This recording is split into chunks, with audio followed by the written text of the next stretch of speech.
there, welcome to Experts on Purpose. In today's episode, we have an expert from the music industry. He is Peter Moore. Peter is from the UK. He is the director of Seamless Entertainment and the co host of the Entertainment Engine podcast. Peter has worked in the record industry for over 3 decades, selling a substantial number of records throughout the 90s for both indie as well as major labels. He then became a producer, producing events, and was involved in various music festivals and university summer balls. And some of his events have had more than 25,000 people attending it per day. Right now, Peter is on a mission to demystify the music industry and help people who want to start a music or an entertainment based business start it and run it using the expertise that he has gained over the decades. Hi, Peter. Welcome to Experts on Purpose. Thank you so much for coming on the show. Hi, John. So, yeah, absolute pleasure. Thank you for having me. How are you? I'm doing great. Where are you talking from? I'm in London. So I'm in lovely London. It's a bit cloudy. We've had a bit of sun over the weekend, but it's not too bad. It's not too bad.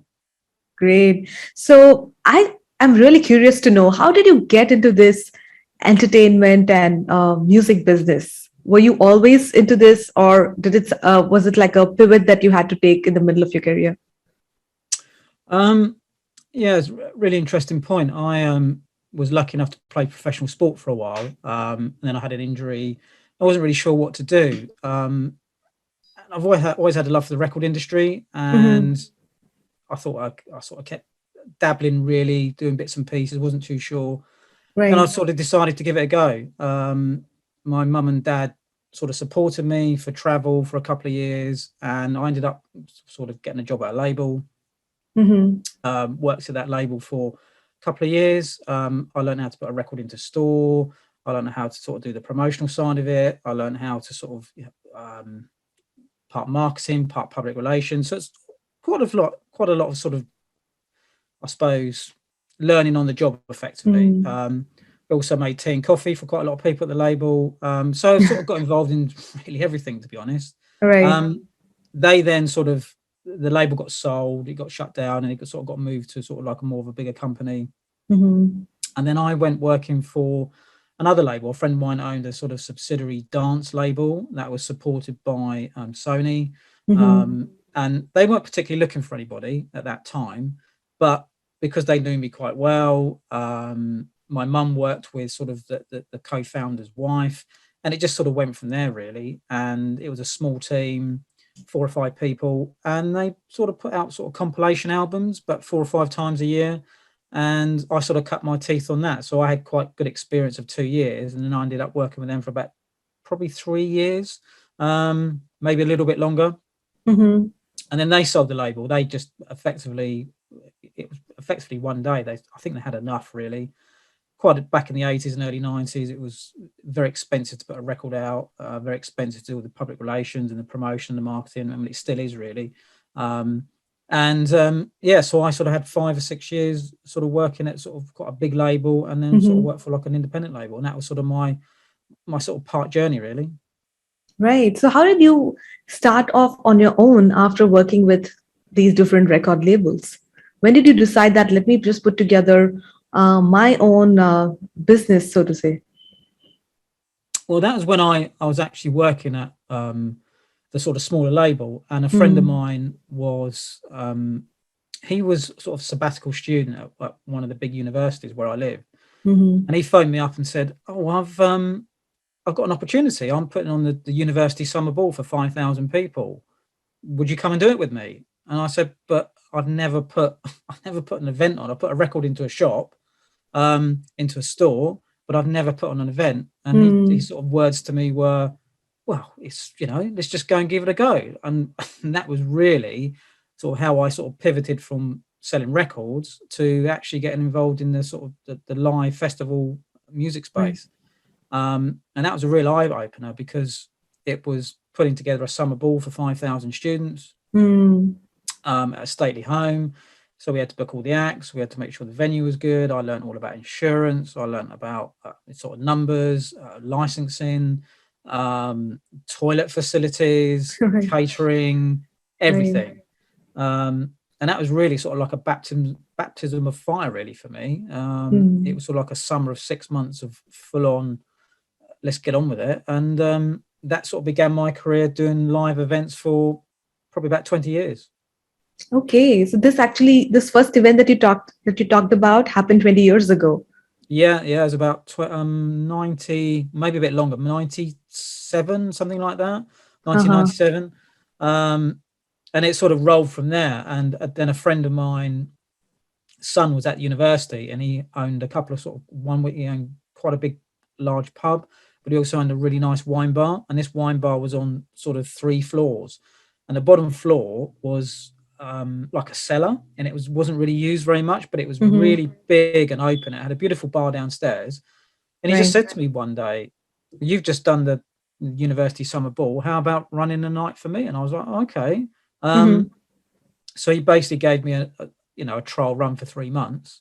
Um, and we had a captive audience, which was quite fortunate at the time. We had about 50,000 students we can actually sort of market towards. Mm-hmm. So we would offer them different nights, different opportunities with different music. And we run a night every Wednesday, Mm-hmm. and it ran from 9 till 2 in the morning. And it sort of built from there. It was a 550 capacity venue, and we pretty much sold out every week. And when we didn't, we always broke even. Right. And that ran on for about 4 or 5 years. So that was actually it's really weird, because you don't go in to actually learn to do something, and then you end up Mm-hmm. doing something for a long period of time. Exactly. Um, What I understand from this, Peter, is when you were working in the record business, you were probably managing a few elements of, having the records in the stores and things like that. So you were kind of getting better and better at that. But when you had to do something on your own, there were so many unknown, things which you had to do for the very first time. So I feel that to become an entrepreneur, you don't really have to know everything, but if you just know a couple of things well, you can just get into it and later on figure out everything else, have vendors and partners to and employees to do everything else, but you don't necessarily have to be super prepared to get started. no, you don't. But it was a real big learning curve as well, because one of the two things that I learned quite quickly was how to deal with a bank manager and how to deal with an accountant and an attorney. So they were the three things really that I sort of had to grasp quite quickly, because even today, when people come up to me today and say, "Oh, we're going to go and see the bank manager, I'm going to get an overdraft for £50,000," or I'll say, "Good luck with that," basically, because it's really, really difficult. Yeah. But that experience was invaluable for me, because as we was going along, we were doing bigger events and we needed more money, or we needed to talk to investors. So having a relationship with a bank manager and a great accountant, that not just an accountant, but an accountant that understood entertainment Mm, and understood what entertainment meant. It wasn't just about numbers. It was more about how they can see something going wrong, or mm, when something goes right, what do you need to do? So they were really integral you know, to what we were doing. And also the other big thing that I would say is being mm, consistent in what you do. If you consistently pass a message to the student community, what we were doing, they will come back and they will enjoy coming back. If you give them a proper message and you're in constant communication with them, and even if something goes wrong, but you're in communication, it sort of demystifies everything for them. And I think people have a better experience. So right. that was already inbuilt in me, and especially working at quite big labels, because they're managing teams of people, they're managing global artists that Mm, were selling millions of records, every year. So part of that experience I sort of brought into it. But again, no one taught me how to deal with a bank manager or attorney or yeah. accountant. It was effectively, my first time with a bank manager was sort Right. of going in, and he said to me, "I really like what you're doing," and he gave us a small overdraft, and I thought, "Oh, okay, this is." Didn't think it was easy, but I thought, "Oh, well, that's actually quite positive." But obviously, it was an overdraft, so we had to pay the money back. If we used the money, we had to pay the money back, and that was a learning curve as well. So yeah, Sure. yeah. So in these over these years, Peter, has your business evolved in ways that you did not imagine? Like when it started, I'm sure you would have started it in a certain way. But over these years, how have you seen your business change? That's a really good point, actually. Dramatically, I would say. The 20 odd years I spent in live was constantly changing. Legislation and the legalities were constantly changing. And I got to a point in probably 2007 Mhm. when you're probably very aware of this, where the sort of worldwide crunch came in, the Yeah. financial markets went sort of, all over the place, and it just all went, badly wrong. Mm. So investors were sort of retracking their money back, and it was a lot more difficult. But I think I'd done so much in live. Um, I was probably a bit jaded, and I probably had enough of it for a bit. Mm-hmm. But within that time, I was also managing artists, and I was looking after different producers and writers, and it sort of aspired from there. And I sort of had an 18-month break, Mm-hmm. thought about what I wanted to do, and wasn't sure if I was going to still stay in entertainment really. And then I met Okay. my business partner, Rebecca Gregory, and Becky's a professional singer-songwriter. I met her Mm-hmm. performing at Andrew Lloyd Webber's, sort of a Majesty's Theatre, and we sort of hit it off. And then Becky wanted to sort of recreate or be an artist in her own right. So we worked on releasing her own album. And then as time's gone on, she's put out different music with different producers and different writers. And then it sort of developed into music supervision, music development for film and TV. Mm-hmm. We still had that air of consultancy for festivals, but we were sort of going more into that area. So I think it's completely, to this day, completely changed. So we've now developed a podcast. We developed Right. managing and looking after songs across the world for film and television. Mm-hmm. Um, Becky sort of heads up this music supervision side of it, and I sort of come more into sort of the business side of it, and it sort of works really well. So I think that experience that we both had from performer and business side sort of Yeah. put you in good stead, really, of seeing both sides of what happens in the industry. Right.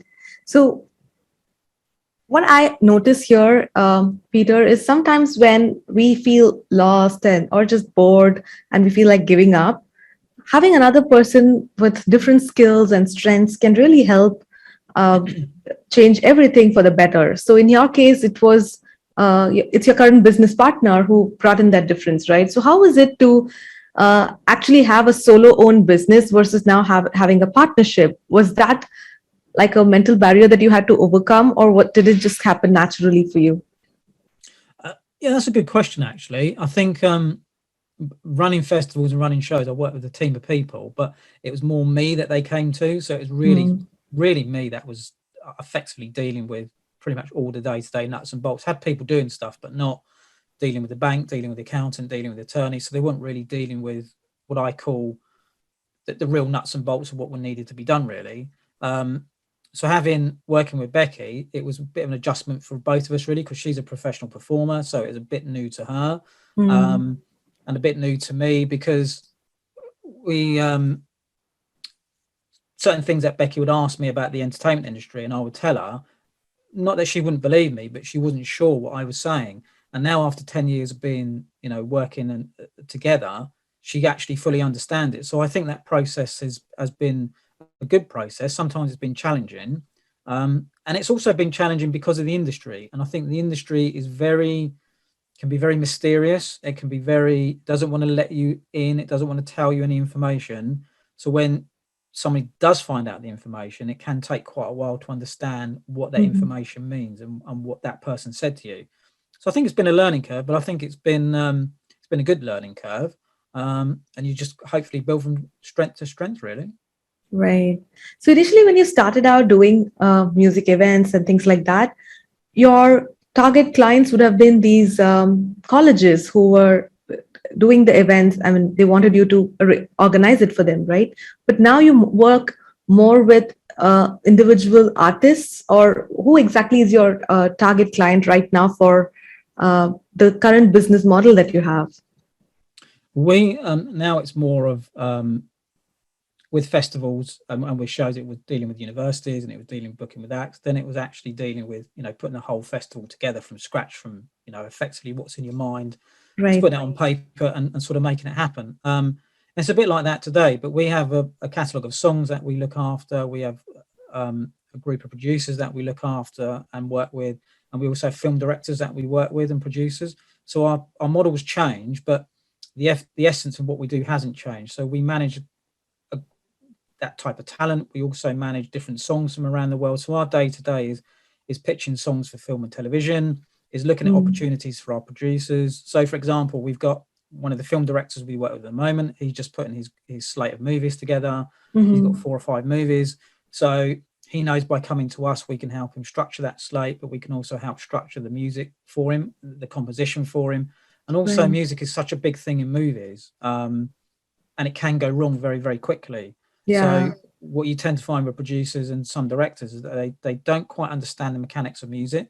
So we bridge that gap for them to say, look, come and talk to us from day one, and we can help you with this mechanic. We can help you understand what music means, and we can also understand, help you understand how music can give you an income as well within your movie. And that seems to sort of open up. And the podcast really was a catalyst to actually promote what we do as well as a business. So we felt, I don't know how you found this, but websites tend to give off information that you think, really, does that really make sense? Do they really do what they say they do? And I'm sure you've experienced that. And that's why we developed a podcast, because when someone hears you or sees you, they can relate to it and think, oh, actually, yeah, I had that experience, or that sort of makes sense to me. Does that sort of make sense? Very true, because your website copy can only say so much about what you do, maybe add a couple of client testimonials here and there. But when you have your own show, either it's a podcast or a YouTube show, you are able to share a lot more. And that also builds in the credibility to your brand, right? Yeah, absolutely. Absolutely. And I think that's really important to be able to do that, because I think we live in a world of online now, and we live in a world where everyone's going online, and especially what's happened in this last sort of year. No one probably thought that was ever going to happen. And I think people need trust, and I think trust is important. And, I think it's going to be the fundamentals of moving forward for business, I think, and I think your website's got to be strong. It's got to be visual. You've got to have the testimonials to back it up. And you've also got to be able to do what you say you're going to do. And if you can't do it, you say you can't do it. It's fine. That's such good advice, seriously. Honestly, just say no. The amount of people that say, yes, I can, and then they can't, you think, oh, just no, it doesn't work. Right. And you don't need to know everything, right? If you are just good at a couple of things, but keep doing that over and over again, you just become the best at that, rather than trying to please everybody by trying to do everything. Yeah. I completely wholeheartedly agree with that. I think so many people that I've come across where they think they can do absolutely everything, and you can't. You do need to have, go to good people. It can be frustrating, and that's what we sort of found in the music industry, is that, and probably maybe across film as well, as the 2 key things that people are needing at the moment is a publicist and an attorney. So lots of other things are actually getting, I wouldn't say wasted or sort of put to one side, but they're not becoming as important as they were. And maybe people are understanding that actually they can do things for themselves if they just sort of put a little bit of effort into it. And I think that's going to be an important thing going forward. And I also think you can't, I know it's the old cliche, but I don't think you can beat experience, because what I've learned over 30 years is, you don't realize what you've learned until you actually sit down one day and think, oh, actually, that's quite a lot. And we just felt it was important to share our story, and if it can help other people move forward in a positive way, then that's a good thing.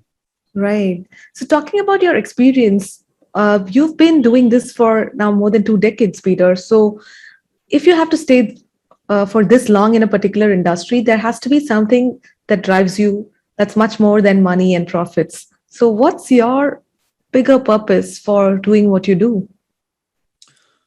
I would say in the beginning, it was actually, when I first started, it was more about being nosy and actually asking lots of questions and wanting to get the answer to something that I didn't understand.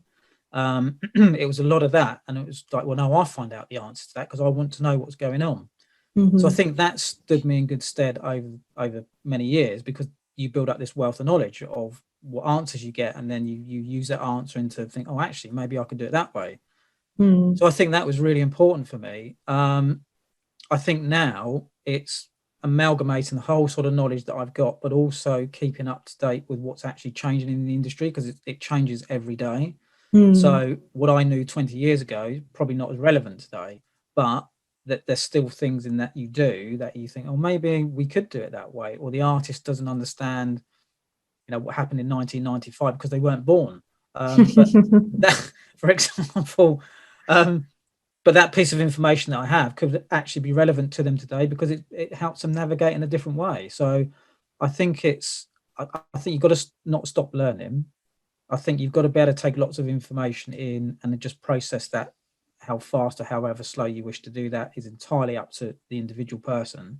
But you can never have enough knowledge. I think it's really, really important. And I think if you understand two areas very, very well, and you have an idea of three or four around that, and I think that's a good way to go, because then you can hold the conversation. If Mm. someone's actually talking to you about something that you don't think is quite correct, then you can pull them up and say, well, I don't quite understand that because I believe it's this way. So I think that's a good way to go. Good learning Right. curve.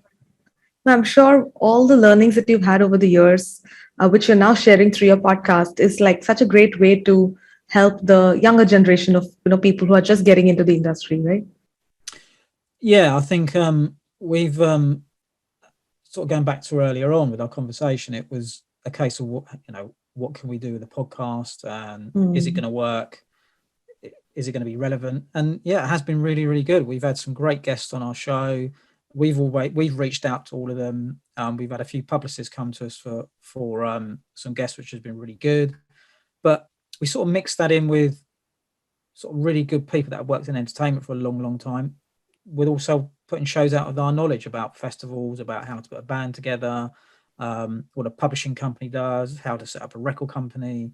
So anyone that comes to us now, we say, well, actually, if you want to just, you know, listen to what we do or listen to something, here's one of our podcasts. So we Mm. felt that was a good help to actually move forward. We also, I sort of quite see it, we both see it as a podcast as a legacy. So when you're not here anymore, Yeah, people can you can still. use that as a Yeah. good it's a bit like a book, I suppose, really. But Yeah. what you guys do, where you can leave it and it can sit in trust, or it can pass down to other people, and they can actually listen to the podcast and maybe pick up on something on there that was said, or a guest has passed across that could help someone move forward, and that's a good Sure. thing. Absolutely. So, finally, Peter, what would be your advice to somebody who is an expert in something, but they don't believe enough in it enough to use that expertise to start a business? What would I say? Well, if you never try, you never know. I Mm. think I've come across so many people over the years that have said to me, "Oh, I really wish I could do this. I really wish I could do that," but they're very comfortable in their 9 to 5 job, Yeah. and they're very comfortable in their lifestyle or what they have, and they don't quite make the move. And I've never pushed anyone to do that Yeah. I because think that's absolutely fine, right? If that's what they yeah, are yeah, fine doing. absolutely. Yeah. But I think being an entrepreneur or creating something, you have to be a type of character to do that. So you Mhm. have to wake up in the morning and you have to really basically not take no for an answer. So I think if someone's on the edge of not quite sure, I would say go and talk to a bank manager in the sphere that you're working in. Go and talk to an attorney, go and talk to an accountant, go and get some real solid advice. Mm. Obviously talk to your friends and family, but they will always have different types of views to external people. And Yeah. also go and talk to MDs or directors or owners of similar types of businesses that you're going into, and get their take on it. And I think amalgamate that information, Mm. come out with an answer, but ultimately it's got to come down to you. And I think if you've got solid advice from those types of people and you're still comfortable, go for it. Give yourself enough time. And I've known people that have actually gone into business with nothing in their pocket. And I literally mean no money, nothing at all. Yeah. And they've created multi-million-pound businesses. Yeah. I've seen people that have had money and really not done anything. Right. So it's a real difficult one. I think if the person's passionate and they're really, really energetic to do something, they're never going to be dissuaded. They've got to go and do it. But I would always say, just go and get a bit of advice from professional people. just that you're on the right track, maybe helping you to set up your company, getting your banking sorted, just so you got the fundamentals right, so you can feel a bit more happy of what you're doing and run your numbers past an accountant. And they're more than happy to do that. And in my experience, most professional people will give you half an hour free.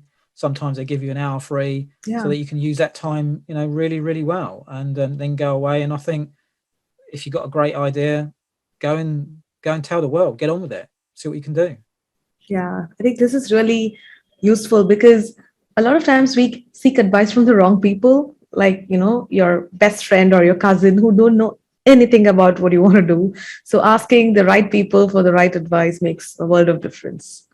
Yeah, Right. it does. It really does. And I think I remember sort of sitting down with a few entertainment attorneys, and they always used to say to me, "Oh, don't bother going into entertainment," and they would laugh, and accountants would sort of say the same thing to me, and but they were joking, but they're also being part serious as well, thinking if you really want to make a career in this industry, you've got to have a real thick skin, and you've got to really just block everybody out, and you've just got to go for it, because no one else is gonna. You're going to have so many doubters. There's going to be lots of negative people around you that always say Right. no. And the people that always say no are the people that can't. They're the ones that Mm. can't do it, or they don't want to do it, or they think about it too much. And that's fine. That's what they want to do, and that's perfectly fine. But I think as long as you've got the right resources, i.e. people around you, right advice, then why not give it a go? Because if Yeah. the worst thing that can happen is that you fail, but I don't think anyone fails. I think you just take that knowledge and you put it into something else. So I'd rather someone came to me and said, "Well, I had a really good go for a few years, but I wasn't successful." And I say, "But you were successful because you had a Yeah. go, and look at all this knowledge that you've gained, what you Mm. wouldn't never normally have gained." So I don't think it's not success. Success for me is it can be completely different things. Someone might think it's having $10 million in the bank, and Mm. someone might be completely something else. Exactly. Yeah. And that's fine. This was such a good conversation, Peter. Thank you so much for sharing your journey with us and what has been driving you all these years. And it's so inspiring to see how you constantly, uh, keep recreating yourself and your business based on the changing times. So, where would be the right place for our listeners to go check out more about your work, or if they are interested in the music industry, where can they go and find out more about working with you? Well, they can just pop along to seamlessentertainment.co.uk, and that Mhm. has all the links in what we do on music, what we do in film. Our podcast is there, so you can find out what our podcast show does, and we sort of upload our podcast shows every week, which will be starting again in a few weeks, and we have guest interviews. We've also got all our social media on our website. Mhm. So you can go to our website and you can find it all on there. So we've got our Twitter, we've got our Facebook, we've got our Instagram, emails on there. So you can contact us at hello@seamlessentertainment.co.uk. One of the team will be in touch, and we always love discussing with people what they want to do, how we can help, and how we can move forward. But yeah, it's been an absolute pleasure to speak with you today, Jacinta, and thanks for having me on the show. Thanks a lot, Peter. We will link up all the links in the show notes so people can get in touch. Thank you. Brilliant. Thank you.